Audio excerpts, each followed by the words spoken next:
রাজ্যের গরম যেন হঠাৎ করেই তার তীব্র রূপ দেখাতে শুরু করেছে। এপ্রিলের শেষ দিকেই তাপমাত্রা ঊর্ধ্বমুখী, আর তার জেরে সাধারণ মানুষের দৈনন্দিন জীবন ক্রমশই অস্বস্তিকর হয়ে উঠছে। আবহাওয়া দপ্তরের সতর্ক বার্তা অনুযায়ী আগামী কয়েকদিন রাজ্যে তীব্র গরম ও তাপপ্রবাহের পরিস্থিতি অব্যাহত থাকতে পারে।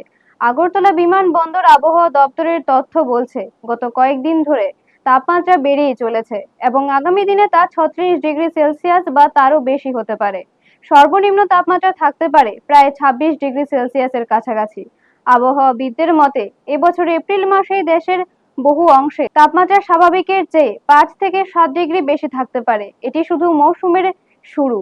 আগামী দিনে তাপপ্রবাহের পুনরাবৃত্তি ও তীব্রতা আরও বাড়ার আশঙ্কা রয়েছে। ইতিমধ্যেই ওড়িশা, পশ্চিমবঙ্গ এবং অন্ধ্রপ্রদেশের মতো রাজ্যগুলিতে তাপমাত্রার রেকর্ড ছুঁই ছুঁই।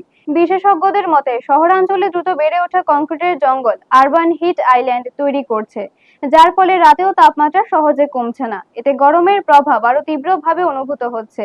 ত্রিপুরার ক্ষেত্রেও একই ছবি ধরা পড়ছে। ইতিমধ্যেই তাপমাত্রা 36 ডিগ্রি সেলসিয়াস ছাড়িয়েছে এবং আগামী কয়েকদিনে তা আরো বাড়তে পারে বলে আশঙ্কা। যদিও এখনো পর্যন্ত রাজ্যে তাপমাত্রা 40 ডিগ্রির উপরে ওঠেনি, তবে অতীতের তথ্য বলছে 2023 সালে 10 মে ত্রিপুরায় সর্বোচ্চ 40 ডিগ্রি সেলসিয়াস তাপমাত্রা রেকর্ড হয়েছিল।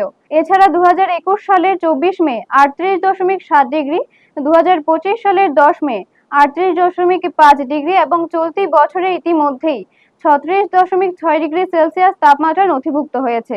সব মিলিয়ে মৌসুমের শুরুতেই এমন তাপমাত্রা বৃদ্ধি ভবিষ্যতের জন্য উদ্বেগ বাড়াচ্ছে।